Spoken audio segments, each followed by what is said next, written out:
Every basic bitch YouTuber decides to start their videos off by making a cup of coffee. Nobody cares. Move on. With that being said, however, I can't imagine any morning being complete without my daily dose of Death Wish coffee. Death Wish coffee, the world's strongest ground coffee. So here's a little bit of a thing. It's a card thing. It's an easy thing. You're going to be able to do it. Don't dismiss it, all right? I know many magicians would see something like this and they want something advanced. But honestly, you don't. You don't know what you want. You're a magician. It's a little tweak on an old thing, a little bit of a nipple clamp that'll allow you to have a spectator think that they shuffled the deck throughout the entirety of the procedure. Really, they only shuffled when you wanted them to. Let's not diddle-daddle. We're gonna use my favorite deck of 7-Eleven playing cards. Look at that. They almost dance out of my hands. And the spectator is instructed to mix the cards up and then place it on your hand. Of course, they could shuffle the cards as best they want in whatever way they can. If they happen to not have any fingers and just have little nubs, or you could just have them push the cards around on the table and make it seem like they're actually valuable in society, right?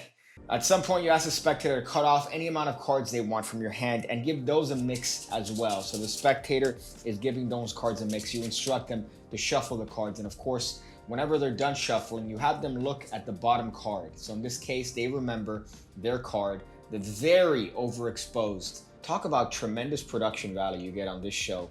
So the King of Hearts, and the spectator, of course, remembers it. And then you can hand them the entire deck, and they give it a little bit of a mix. Now, of course, what you're going to do here is you're going to take the cards and spread it on your very disgusting countertop and put your hand over it until you get a little bit of an impression. A little bit of a clue, if you want to call it. Yeah, I'm totally getting a clue. And of course, in this waving, you pick the energy and you manage to find their card, the King of Hearts, each and every single time. Now here's the thing, right? I could have changed the camera angle, but I chose not to. I chose to change myself because I'm that lazy. The spectators are retards. They're idiots. They're morons. They don't know what's going on.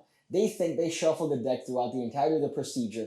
They shuffled everything, and yet no, they only shuffled when you wanted them to shuffle. And we're making use of the key card principle. It's a super easy, simple principle, and let's just get right into it. Oh, you don't know what the key card principle is? That's interesting. Maybe you should check out the Pigcake Magic Academy, where $5 a month gets you 2 videos every single week going over card, coin stuff. You get access to all the videos already there. You have access to over 800 videos because I post 2 additional tutorials that I don't put anywhere else. I don't put them on YouTube. I only put them on the Pigcake Magic Academy /Patreon. So therefore, you get 4 videos every single week going over everything you want to become the best magician you could possibly be. Check it out, $5 a month. It's a bargain. Here's what happens. The spectator mixes up the cards, and as you take them back, or as the spectator places them in your hand, you're just going to give them a little bit of an all-around square up. You see, what this does is that this allows me to peek at the bottom card, which happens to be the 2 of diamonds. If I manage to peek at the card while the spectator is mixing it, all the power to them. But ultimately, you're going to have to peek at the bottom card, and that's the best way to do it. It's just simply grabbing the packet this way and then turning it over in your hands. You're going to be able to see that bottom card each and every single time. Notice how I said that and you didn't see it, but look at that. See how you could see it? Look at that. Look at that bad boy. Look at that bad boy. You could see it. All right, so you're just doing one of those. Now you're gonna have the spectator cut off any amount of cards they want, and you're going to tell them to shuffle the packet. But you're not just gonna tell them, you're going to show them.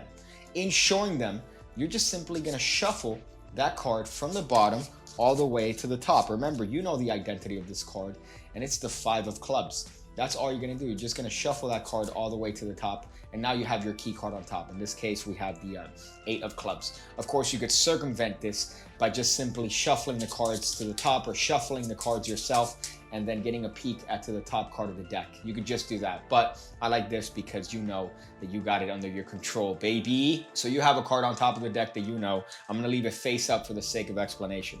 The spectator's shuffling the cards, and at any point in time, you tell them to stop shuffling and to look at the bottom card of the packet. Then you're gonna tell them to place it back onto your hand. Now, the perception that the spectator is gonna remember is that they looked at this card and then they kept mixing. No. That's where they're retarded, because all they did was shuffle the cards, look at the bottom, and then place it on the stack that you now conveniently have a key card next to. So here's the thing. Here's your 3 of diamonds. They place it here. You could have them give it a simple overhand shuffle, and it's not going to disturb those two cards most of the time. Most of the time. I lied in the beginning when I said that this works each and every single time. And if that happens, you just move along. It fails, it doesn't work, you move on to something else, all right? It's not the end of the world. So one more time, just to recap for all of you guys from the eastern portion of Central America, what's happening is that you were having the spectator cut off the cards. You've peeked the bottom card. You've shuffled it to the top of the deck. I'm going to leave that card face up. They've shuffled the packet and they've remembered their card, in this case, the 9 of diamonds. You have them place it back. You give them the entire deck. They give it a little bit of a mixeroonie. And now you take the deck back. And all you're going to do is you're going to spread through the cards until you see your key card.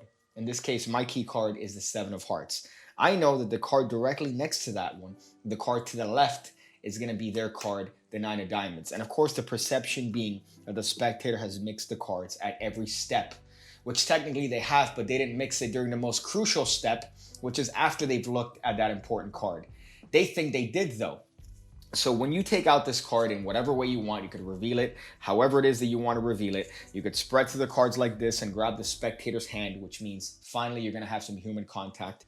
And you could tell them, oh, just guide me towards your card. Really? You're guiding them. I'm grabbing onto the wrist and I just drop their card on their card. In this case, the card next to my key card, the card directly to the left, which is going to be the 9 of diamonds. Key card principle. A lot of people dismiss it. A lot of people think that it's not worthy of your time. Trust me, it is worthy of your time. The spectators don't remember anything that you don't want them to. They don't remember that they didn't shuffle that packet directly after memorizing that card, and that would have been a true test conditions trick.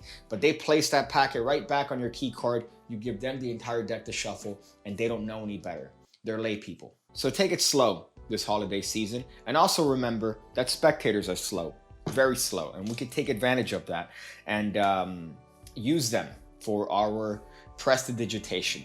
So I hope you guys enjoyed this episode. Make sure to check out the sponsor of course being myself. Appreciate you guys watching and tuning in. Make sure to always remember to clean your gutters because they get really dirty, especially during the fall season. All the leaves accumulate there. Not a good look. Definitely not a good look. Not here. Here in Florida, we never have fall. It's just summer, perpetual summer. We have colder summer during the winter. We have a slightly cooler summer during the spring. We have ball sweat summer during the summer. And then what's the other one? Fall. We don't have fall. We don't have fall here. So.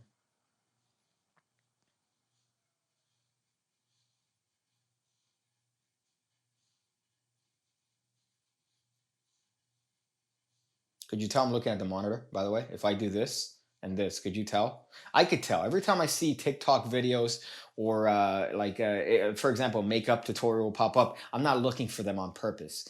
But I'll see the person looking at themselves on the monitor as opposed to looking at you behind the lens, right? That's where the sensor is, not here. So if I'm looking here, you could tell, right?